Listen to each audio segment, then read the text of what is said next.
Hello दोस्तों। आज मैं आप लोगों के लिए लेके आई हूँ एक हाथी और एक दर्जी की कहानी। एक दफ़ा का जिक्र है कि एक दर्जी अपनी दुकान में बैठा कपड़े सी रहा था कि अचानक वहाँ से एक हाथी का बच्चा आ गया और अचानक ऊंचा ऊंचा बोलने लगा। दर्जी ने इसको एक रोटी का टुकड़ा दे दिया। वो हाथी हमेशा दर्जी की दुकान पर आता था।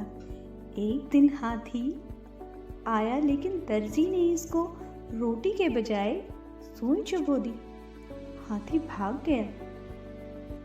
अगले दिन हाथी फिर आ गया लेकिन इसकी सूंड कचरे से भरी हुई थी और इसने अपनी सूंड से कचरे दर्जी के कपड़े पर फेंक दिए। दर्जी के सारे कपड़े खराब हो गए। दर्जी सर पकड़कर रोने लगा। तो बच्चों, इस कहानी से हमें क्या सीख मिलती है? इस कहानी से हमें ये सबक मिलता है कि जैसा करोगे वैसा भरोगे। शुक्रिया।